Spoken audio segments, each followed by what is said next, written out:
Hello, welcome to Business Immigration. This is the second part of the L-1 non-immigrant visa presentation, and we're going to start with a few points that apply to that particular type of visa. Remember that in the special case where the transferee is an owner or major shareholder of the group of the two companies, or even just one of them, there has to be evidence in the record that the transfer is temporary. Why? Because this visa is, as you remember, a non-immigrant visa, so the intent has to be to go back home. L1, like H1B, does allow for dual intent, but in case of a manager, USCIS still want to see confirmation that the person intend to return when the visa ends. Intent always can change, but there's some attestation that the purpose is to go, that the purpose of the visa is temporary should be in the record. As we mentioned before, the transferee must meet the 1 in 3 years abroad. The relationship between the company abroad and the company in the U.S. do not have to be in existence for the whole 3 years or even the whole 1 year. The company where the person has been working abroad may have bought the U.S. company yesterday, and the person can be transferred today because the relationship exists at the time of filing. And transferee on an L1, unlike H1B and some other visas, does not have to be paid by the U.S. company. They can be paid overseas, they can be paid here, or a combination of the two. And salary in general for this type of visa is not an indication necessarily of how managerial or not, or specialized knowledge or not a position is, although it's always a fairly strong indication of how important the position is to the employer. A few more pointer. There's no LCA in the context of L1, primarily because the visa is given on the premise that the company need to bring this manager because they have some established relationship with the company, and they're not someone who is a foreign national selected from the general pool of people in the United States. They already come, and they come and with the hope that their staying here will help the company generate more employment for U.S. workers. There's no prevailing wage, which is also a result of the no LCA requirement. The prevailing wage, of course, comes to secure that the foreign national and U.S. employees will not be treated differently.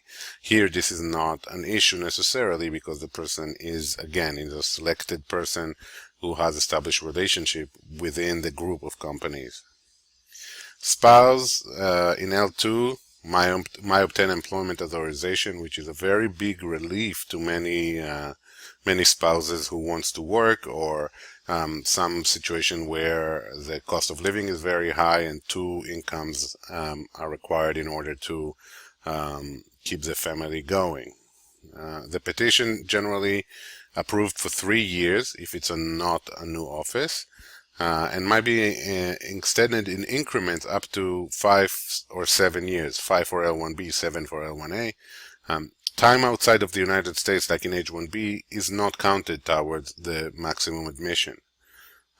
When someone is a seasonal or intermittent position, meaning they stay in the United States in this capacity less than 6 months per year, they are not they're not subject to the limit on the time of admission. This is also a result of when you look at the point before.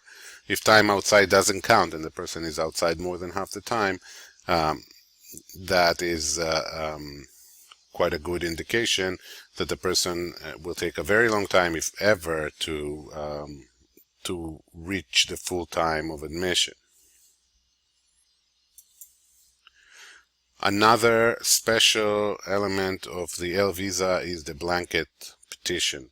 The L visa envisions very large companies. Sometimes companies transfer hundreds of people over a year, sometimes even more. Some companies may have a million employees worldwide, and they need to transfer. Only transferring manager can be many people. In order to avoid a need to file a single petition for each foreign national and then wait until USCIS approve it and then schedule and have the person show up at the consulate to get a visa, the law provides for a blanket petition in which the petitioner here established a relationship between the petitioner and the foreign companies, usually more than one, but one may be enough in certain situation.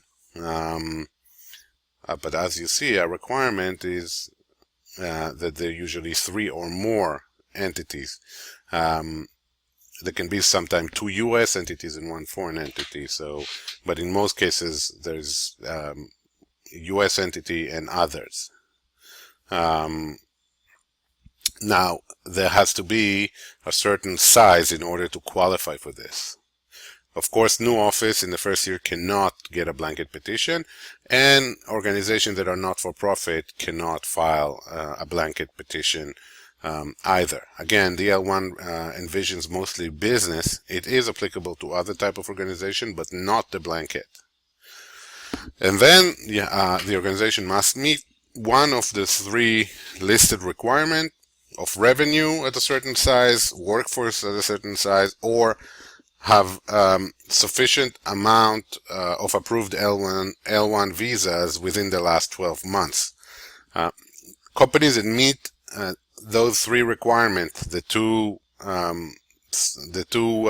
fixed one and one of the 3 that is under the 3rd prong, can file a petition with USCIS to receive blanket approval.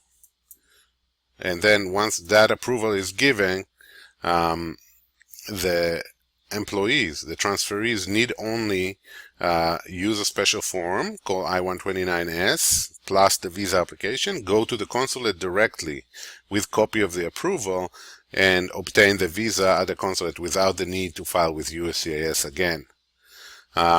This is very significant and save a lot of efforts for the company. Now, remember that under the blanket, there is no provisions for specialized knowledge. In order to transfer specialized knowledge, it has to be a specialized knowledge professional. So only those specialized knowledge individuals that are also professionals and their positions are professionals can be counted under the L1B blanket. If there is someone who is a specialized knowledge but is not a professional, you can still file a single standalone L1B petition for them, but then you have to file a whole petition with USCIS and get it approved.